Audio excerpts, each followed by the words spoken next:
Hello everyone, আসসালামু আলাইকুম। সবাইকে আবারও স্বাগতম আমার চ্যানেলে। আজ আমি আপনাদের জন্য নিয়ে এসেছি গোলাপ জামুন রেসিপি, যা আপনারা সহজে তৈরি করে নিতে পারবেন ঝটপট। প্রথমে আমরা এখানে বাটির মধ্যে 1 কাপ পরিমাণ গুঁড়ো দুধ নিয়ে নিয়েছি। তারপর এখানে দিয়ে দেব 2 চামচ ময়দা। তারপর দিয়ে দেবো এখানে 1/2 চামচ বেকিং পাউডার। এখন ময়দা, বেকিং পাউডার আর গুঁড়ো দুধটা ভালোভাবে মিক্স করে নেব, যেন কোনো দিকে দলা পেকে না থাকে। আমার শুকনো উপকরণগুলো মেশানো হয়ে গেছে। আমি এখন দিয়ে দেবো ঘি।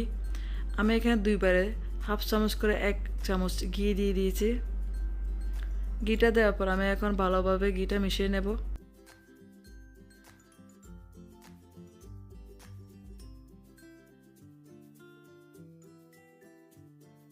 একটু ধৈর্য সহকারে একটু সময় নিয়ে করতে হবে, যেন ঘিটা ভালোভাবে মিক্স হয়ে যায়।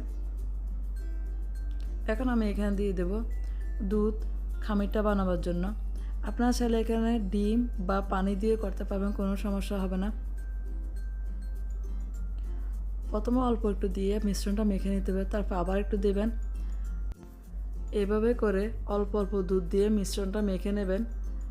প্রথমত একটু আঠালো মনে হবে, কিন্তু 2-3 মিনিট রেস্টে রাখার পরে দুধটা কিন্তু টেনে নেবে আর খামিরটা ভালো সফট থাকবে। মিষ্টি বানাতে কোনো প্রবলেম হবে না। মিষ্টি শেপ দেওয়ার আগে আপনার হাতের তালুতে একটু ঘি মেখে নেবেন, তাতে মিষ্টিগুলো বানাতে সুবিধা হবে, ফাটল ধরবে না, স্মুথ সুন্দর হবে। আমি এক এক করে সবগুলো মিষ্টি বানিয়ে নেব। আমি এখানে 2টা মিষ্টি কালার ইউজ করতেছি। একটা হচ্ছে সাদা রাখবো, আর একটা আমি একটু ফুড কালার দিয়ে লাল করে নেব। লাল মিষ্টিগুলো বাচ্চারা দেখলে অনেক পছন্দ করে, খাওয়া আগ্রহ বেড়ে যায় এদের, তাই আমি এখানে একটু ফুড কালার ইউজ করতেছি। ফুড কালার দিয়ে মাখানো আমার খামিরটা, এই খামিরটা আমি এখন এক এক করে সবগুলো গোল গোল করে শেপ করে নেব। এখন আমি কড়াইতে পর্যাপ্ত তেল দিয়ে দিয়েছি।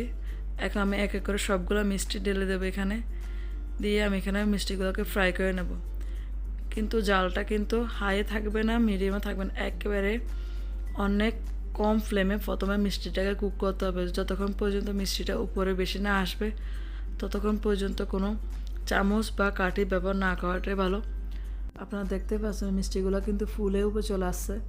এখন আমি একটা চামচ নিয়ে ভিডিওতে যেভাবে দেখাচ্ছে এভাবে করে আপনারা মিষ্টিগুলো নাড়বেন, তাতে মিষ্টিগুলো চারদিকে কুক হয়ে যাবে, কোনো দিকে কাঁচা থাকবে না, কোনো দিকে আবার বেশি লাল হয়ে যাবে না।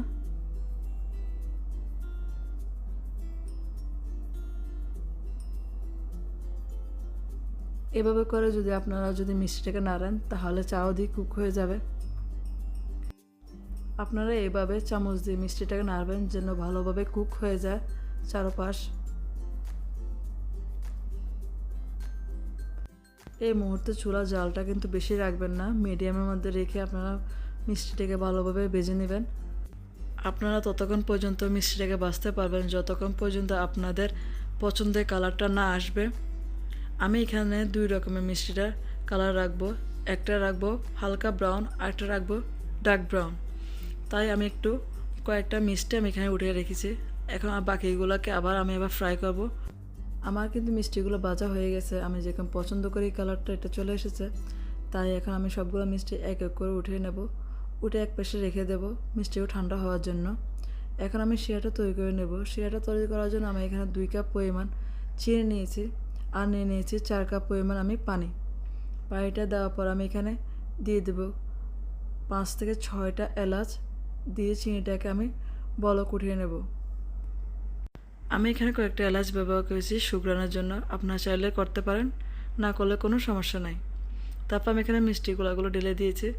তারপর ঢাকনা বন্ধ করে আমি 10 থেকে 15 মিনিট কুক করে নেব হাই ফ্লেমে। এরপর আমি ঢাকনাটা খুলে আমি আবার মিষ্টিকে নেড়ে চেড়ে আবার 10 মিনিটের জন্য রান্না করে নিয়েছি। তারপর ফিনিশিং দেখেন, মিষ্টিটা কিন্তু ভালোভাবে শিরায় ঢুকে গেছে। এখন রেস্টে রেখে দেবো, এখন মিষ্টিটা অনেক নরম, তাই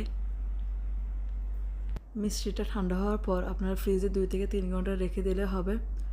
তারপর মিষ্টিটুকুলোকে আমি সার্ভ করে আপনারা দেখাচ্ছি মিষ্টিটা কতটুকু ফ্লাফি হয়েছে। আমি এখন একটা মিষ্টি কেটে দেখাবো, দেখেন মিষ্টিটা কত জুসি হয়েছে।